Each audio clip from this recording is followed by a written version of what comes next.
Câu chuyện ma trả nghiệp giết người chặt xác. Uyên là một cô gái trẻ xinh đẹp nhưng lại sống cô độc trong một căn chung cư cũ kỹ, ít giao tiếp với hàng xóm. Ban ngày cô làm việc trong một cửa hàng nhỏ, nhưng đêm đến, căn phòng của Uyên thường vang lên những âm thanh lạ. Người ta bảo rằng mỗi lần đi ngang qua cửa sổ căn hộ của cô, họ thấy bóng dáng Uyên lúi húi bên bếp, dường như đang băm chặt thứ gì đó. Một đêm mưa lớn, điện trong khu chung cư bỗng dưng mất toàn bộ. Uyên vốn không sợ tối, ngồi bên cửa sổ nhìn mưa rơi, nhưng lạ thay, cô có cảm giác như có ai đó đang quan sát mình từ sau lưng. Quay lại, Uyên không thấy gì ngoài chiếc gương lớn đặt đối diện giường ngủ. Bỗng nhiên, chiếc gương mờ đi như bị hơi nước phủ kín. Uyên định lau thì một bàn tay lạnh ngắt bỗng thò ra từ phía sau gương, kéo mạnh cô vào trong. Bên trong, Uyên thấy mình đứng giữa một căn phòng tối om, mùi hôi thối sộc lên khiến cô suýt nôn. Dưới chân là những mảnh vụn xương người lẫn lộn trong vũng máu. Từ bóng tối, một giọng nói thì thầm vang lên: "Mày nghĩ giết người là sẽ thoát được sao? Tội ác không thể bị chôn vùi mãi mãi đâu Uyên." Cô hoảng hốt, miệng lắp bắp: "Tao không làm gì sai, chỉ là tự vệ thôi." Lời nói của cô chưa dứt, hàng loạt gương mặt hiện ra từ bóng tối. Tất cả đều là những người cô từng hãm hại để cướp tiền. Mỗi người đều nhìn cô bằng ánh mắt oán hận, tay cầm những mảnh dao găm nham nhở. Uyên hét lên, nhưng không ai nghe thấy. Những bóng ma lao vào cô, từng mảnh thịt bị róc ra khỏi người cô, như cách mà cô từng xử lý những nạn nhân của mình. Sáng hôm sau, người dân phát hiện căn phòng của Uyên trống trơn, chỉ còn lại một vũng máu khô trên sàn và một chiếc gương bị rạn nứt. Từ đó, vào những đêm mưa, người ta vẫn nghe tiếng băm chặt vang lên từ căn bỏ hoang ấy, như thể Uyên vẫn đang trả giá cho tội ác của mình. Trả nghiệp giết người chặt xác, phần 2. Sau đêm kinh hoàng đó, Uyên tỉnh dậy trong chính căn phòng của mình, người ướt sũng mồ hôi. Cô nhìn quanh, mọi thứ vẫn y nguyên, nhưng chiếc gương đối diện giường đã bị rạn nứt. Uyên tự nhủ rằng tất cả chỉ là cơn ác mộng. Tuy nhiên, kể từ ngày ấy, những hiện tượng kỳ lạ bắt đầu xảy ra. Ban đêm, Uyên thường nghe thấy tiếng bước chân vang vọng trong phòng khách, dù cửa nhà đã khóa kỹ. Lần đầu tiên cô mở cửa phòng ngủ kiểm tra, chỉ thấy chiếc gương phản chiếu hình ảnh của một người phụ nữ lạ với ánh mắt sâu hắm đang nhìn chằm chằm về phía cô. Khi cô quay lại nhìn thực tế, phòng khách trống không. Một hôm khi đi làm về, Uyên phát hiện cửa phòng mình tự mở hé. Dù sáng cô nhớ đã khóa cẩn thận. Căn phòng bỗng nồng nặc mùi tanh của máu. Đồ đạc bị xáo trộn, trên bàn bếp còn lăn lóc một con dao cũ, lưỡi dao loang lổ vết đỏ. Cô run rẩy nhặt con dao lên và đột ngột cảm thấy như có ai đó đang đứng ngay sau lưng mình.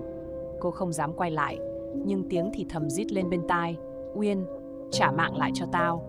Uyên hét lớn, quay phát lại nhưng chẳng có ai. Quá sợ hãi, cô quyết định dọn dẹp mọi thứ và thắp hương xin lỗi những vong linh mình từng sát hại. Tuy nhiên, càng cầu khấn, những hiện tượng tâm linh càng trở nên khủng khiếp. Một đêm, Uyên bị đánh thức bởi tiếng trẻ con khóc vang lên từ chiếc gương rạn nứt. Cô tiến lại gần và nhìn thấy trong gương là một cảnh tượng rùng rợn. Một căn phòng tối với các thi thể bị chặt thành từng mảnh. Ánh đèn vàng vọt chiếu xuống bàn bếp, nơi cô từng xử lý xác nạn nhân. Nhưng lần này các thi thể ngồi dậy, chậm chậm quay đầu nhìn cô, nở nụ cười đầy ám ảnh. Uyên hoảng loạn đập vỡ chiếc gương. Những mảnh vỡ bắn tung tóe, nhưng chúng dường như không rơi xuống sàn mà trôi lơ lửng trong không khí, rồi hợp lại thành dòng chữ đẫm máu: "Không thoát được đâu." Uyên ngã quỵ xuống, tim đập loạn xạ. Cô nhận ra mình không còn đường lùi. Tội ác đã trói buộc cô mãi mãi. Từ hôm đó, Uyên bắt đầu có những cơn đau đầu dữ dội và thấy mình không thể điều khiển được hành động. Có những đêm cô thức dậy, tay chân lấm lem đất và máu, ký ức trống rỗng. Trong thâm tâm, Uyên biết những vong hồn kia không chỉ đòi mạng mà còn muốn kéo cô xuống địa ngục cùng họ. Trả nghiệp giết người chặt xác, phần 3. Uyên sống trong sự sợ hãi tột cùng, không đêm nào trọn giấc. Cô bắt đầu thấy những dấu hiệu kỳ lạ trên cơ thể mình. Một buổi sáng, khi nhìn vào gương phòng tắm, cô kinh hãi khi phát hiện trên cổ mình có những vết bầm tím giống như dấu tay ai đó siết chặt. Uyên không nhớ đã xảy ra chuyện gì, nhưng cảm giác nghẹt thở và lạnh buốt mỗi khi ngủ càng khiến cô tin rằng có thứ gì đó đang theo đuổi mình. Căn phòng của Uyên giờ không chỉ có tiếng bước chân hay hơi lạnh bất thường. Ban đêm, những vệt máu loang lổ bất ngờ xuất hiện trên sàn nhà, dù cô đã lau sạch. Có những lúc, trong cơn mơ chập chờn, Uyên thấy chính mình đứng trong bếp, tay cầm con dao, nhưng khi nhìn lại, cô không phải là Uyên, mà là một người phụ nữ tóc dài, mặt mũi méo mó, ánh mắt đầy thù hận. Một lần, đang ngồi trên giường, Uyên nghe thấy tiếng gõ cửa. Cô nhìn qua lỗ nhòm, nhưng hành lang hoàn toàn trống vắng. Khi mở cửa ra, trước mặt cô là một chiếc hộp gỗ cũ kỹ. Bên trong là một chiếc vòng tay dính máu, món đồ mà Uyên từng cướp từ một trong các nạn nhân. Cô vội ném chiếc hộp đi, nhưng khi quay vào phòng, chiếc vòng lại nằm ngay giữa giường ngủ, như một lời nhắc nhở rùng rợn.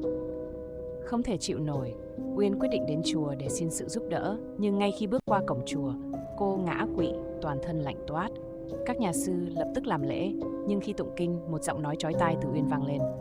Nó không được cứu. Nó phải trả. Uyên gào thét, thân thể co giật, rồi bỗng cười một cách man rợ.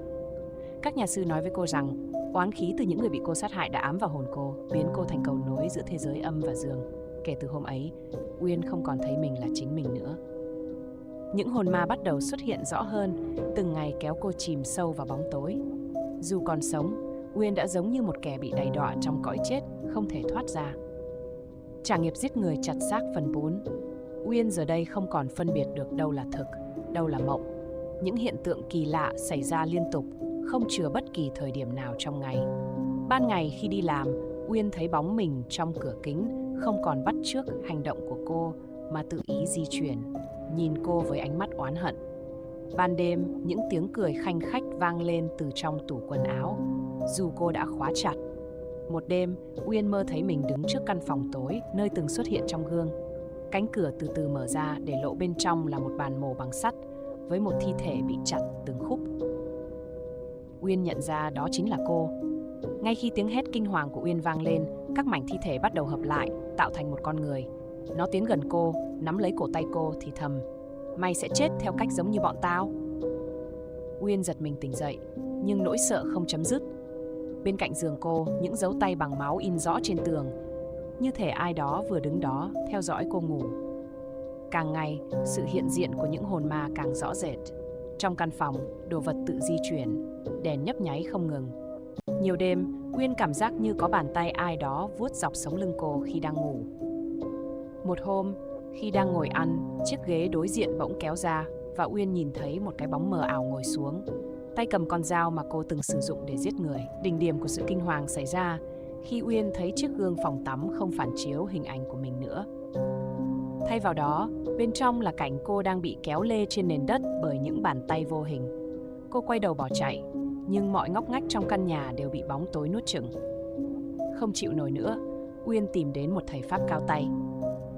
Ông nói rằng nghiệp chướng của cô quá nặng, những vong hồn không chỉ muốn trả thù mà còn muốn đưa cô xuống địa ngục để chịu cùng số phận.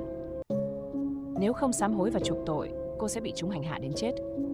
Dù cố gắng sám hối, những hiện tượng quỷ dị vẫn không dừng lại.